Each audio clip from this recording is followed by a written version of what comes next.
What's going on, Broncos fans? Today's video is all about quarterback draft targets. If Denver wants to go that route in the NFL draft, well, we're going to have you prepared for it here on the Broncos Breakdown. But first, I want to ask this question.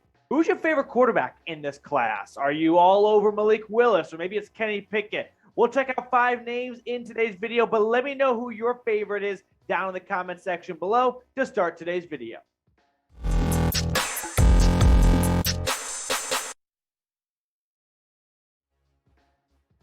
Welcome into the Broncos Breakdown. I'm your host, Matthew Peterson. We've got 5 quarterback draft targets to check out on today's show because I do think the Broncos are going to make a trade for a quarterback.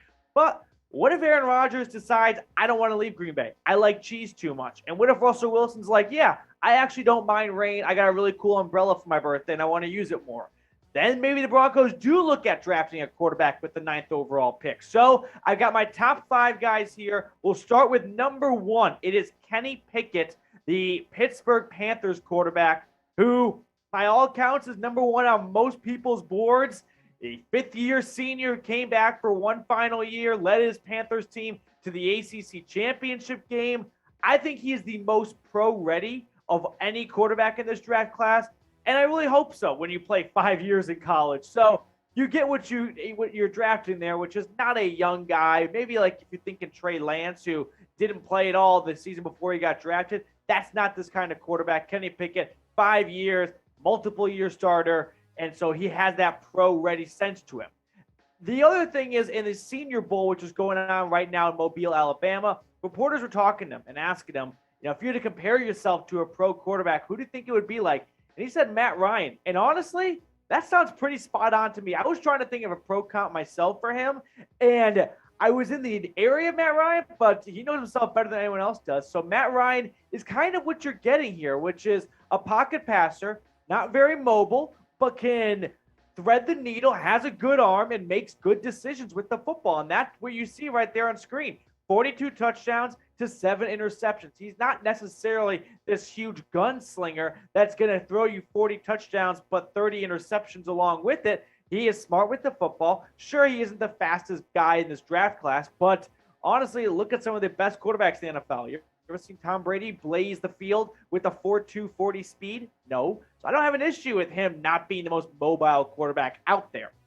We'll talk more about Pickett in just a moment, but I want to get you guys involved here at the Broncos Breakdown if you're not already. Help us out by subscribing to the channel. We are knocking on the door of 5,600 subscribers. Appreciate all of you guys that have already joined us, but if you haven't, hit that big red button because if you're looking for free daily videos, essentially, covering the Broncos throughout the entire offseason, while a bunch of other Broncos media outlets are taking the months of January, February, and March off, no, not here at the channel. Join us today if you have not already. Hit that big red button and subscribe. We move on to my number 2 quarterback on the list. It is Malik Willis out of Liberty. He's been a tough egg to crack the last couple of weeks.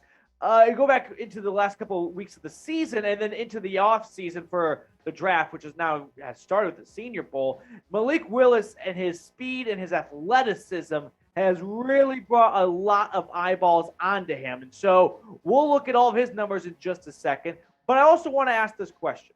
Do you want the Broncos to go out and trade for a quarterback or draft a quarterback? Personally, I'm in the trade category. I don't like this draft class enough to pick someone at the number 9 overall spot. I would have liked it last year, but this year, none of these guys really seem like a number 9 overall pick to me. So don't reach on with someone that usually you wouldn't take at that number 9 spot. Let me know what you think down below. Give me a D for trade or D for draft or a T for trade. Malik Willis, though, check out his notes here. He's having a great Senior Bowl so far down in Mobile, the southern tip of Alabama. And he could have the best upside of any quarterback in this class. What does that mean exactly? Well, he's got a lot of raw talent. He's got a ton of athleticism.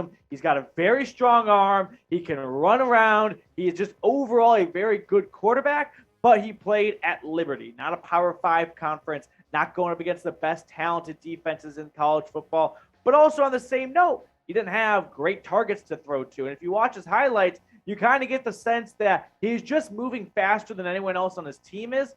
and he's trying to get them to keep up with him.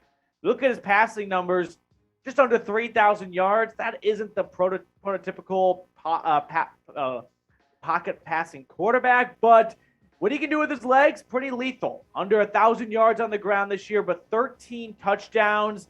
All in all, this is a very dynamic player who I think probably has to learn to grow a little bit and sit behind a starting quarterback. I wouldn't say he's the next Patrick Mahomes, but I think it's that kind of comparison where maybe he needs to sit behind a veteran quarterback and learn a little bit. And that's why these are two completely different routes between Pickett and Willis. Pickett can walk in day one and should be, and hopefully can be, a starting quarterback and is up to speed and can make a lot of the throws. Willis, on the other hand, you can see the potential, but you may want him to sit for a year, just like Trey Lance right now with the 49ers. Saw a little bit of him at points in time this year, made a start or two when Jimmy G went down, but all in all, it looked like it was too early for Lance to jump into the thick of things in the NFL when he's playing at North Dakota State 2 years ago. But the Niners loved his potential, and I think a lot of teams are going to fall in love with Willis's potential. Pick a quarterback for me. You want Kenny Pickett or Malik Willis? If you want Pickett, give me a KP. If you want Willis, drop an MW down in the comment section below. Let your votes be heard, and let's get that comment section flooded with KPs or MWs. Number 3 on my list is Matt Corral.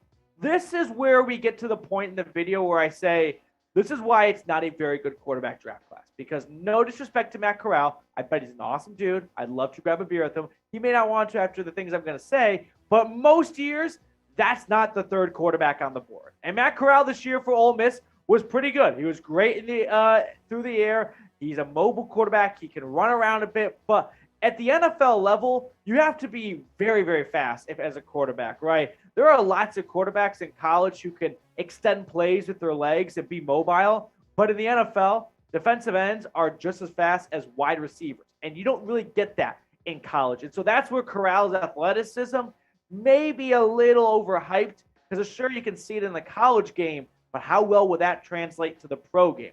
That's kind of where I get to this point. Kind of get Drew Lock 2.0. I know a lot of Broncos country is still in on Lock and thinks the quarterback, thinks the coaching staff did him wrong, and he's still got tons of potential. I'm personally not seeing a future in Drew Lock. Hopefully I'm wrong. Hopefully he can come out and ball out if the Broncos want to give him another chance. But I think this is that same kind of SEC. I mean, Matt Corral and Drew Lock didn't have identical college careers. Drew Lock a much better passer in the pocket than Matt Corral was. But I just kind of get that sense of forcing an SEC quarterback name because there's not a lot out there right now, and he had that. So that's how I stand on Matt Corral. Do you still believe in Drew Lock, though? Let me know what you think. Give me a Y for yes or an N for no down below in the comments.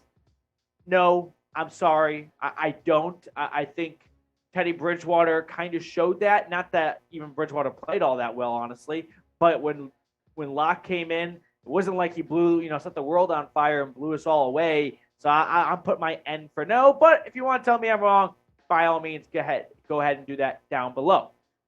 Before we get to numbers 4 and 5, I want to check out this awesome deal going on at Fanatics. Guys, if you have a lovely lady in your life, maybe a girlfriend or a wife, and she's a Broncos fan just like you are, then hook her up when you go to chatsports.com/BroncosBday, and you can get this great Valentine's combination on sale. That's right, not going to last forever, so get on it today. Get your girl the pants, whatever, yoga pants, and a little tank top action right there, or you can spin zone it like this. Let's say your girl isn't a Broncos fan. Give her this, and then maybe she becomes one, and she doesn't nag you that much on Sunday to go watch Grey's Anatomy, and you can watch more football. Just putting that idea out there. She doesn't like watching football. So check it out, chatsports.com/BroncosBday. I'll have that link in the comments and the description of today's video. Number 4 is Sam Howell, the UNC Tar Heels quarterback, who was probably the number 1 quarterback outside of, I'm blanking on his name, but the quarterback from Oklahoma. You know who I'm talking about. Everyone's going to tell me. Spencer Rattler. Howell was probably right behind him coming into this year. He had a great junior year, a great sophomore year, 2020, not so much 2021. he's not a usual first-round guy based on the way he played last year. I watched his All-22 yesterday. Someone commented like a week ago, hey, please go check out Sam Howell. I can't remember the name, but I did that for you. And in most drafts, he's not going to get taken in the first round. And this year, he very well may be taken in the first round because the team needs a quarterback, and he's the top 5 guy on the board. So you just feel like, well, we got to give him a shot because the experts say he's top 5. Yeah, don't forget, there can be bad draft quarterbacks. There can be bad quarterback classes in drafts. E.J. Manuel was a first-round pick.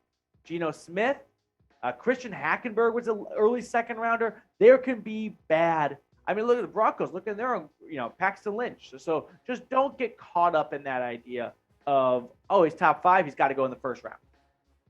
And that's why I think a lot of these quarterbacks feel like projects to me, feel like they have to sit behind a veteran and learn for a year or even 2, not because that's the direction the NFL is going, which is not necessarily true, but just because a lot of these guys don't look like they are ready to start in the NFL in September. I've watched a lot of these guys play. I've watched their All-22 film. Of course, I watched college football all throughout the fall, and none of these players, maybe Kenny Pickett, blew me away. It was like, yeah, he can walk in day 1 and start somewhere. I just didn't see that from many of these players. Number 5, up for conversation. You can debate if you want. You could put like Desmond Ridder there. But Carson Strong, the Nevada quarterback who's just got a cannon of an arm. That's mostly why I like watching him, because he can let it rip. Went to Nevada, which is in the Mountain West. He's got a huge arm. He's the next Josh Allen. Josh Allen, a Wyoming poke, huge arm. That's really the only connection I have, which is that they went to the Mountain West. Now, Josh Allen was much more athletic and mobile than Carson Strong. But you look at the numbers for Carson Strong, and all in all, pretty good stuff right there. 36 touchdowns to 8 interceptions. And again, don't just rule it out because he plays in a lesser conference. Josh Allen played in the Mountain West, and now look what he's doing for the Buffalo Bills. So I would not read into that too much. Sure, there's some things to take out of playing lesser college opponents, but overall, if you're a quarterback and you can play, the NFL will have no problem finding you a starting role. For me, it comes down to this. There are 2 options for the Broncos if they want to draft a quarterback. You get Kenny Pickett, who is ready to go, can hopefully start day 1 and get all the first-team reps in training. Or you can go with Malik Willis, who a lot of scouts are super high on and think this guy may be the next big thing, so much raw potential, just needs to sit behind a veteran for a year and learn a thing or 2. I don't know which direction George Paton's going to go. I don't know if he wants to run it back with a Teddy Bridgewater-esque 1-year rental quarterback and let Willis sit and waste another year of good contracts at the wide receiver position and Justin Simmons on defense and rookie PS2. Or if he's like, you know what? No, we are win now mode. We are just one piece away, which is the quarterback spot. Let's go get Pickett. He can walk in and start day 1. I don't have time to waste for Willis. Let me know what you think about all this down below in the comments, and we'll catch you later here on the Broncos Breakdown.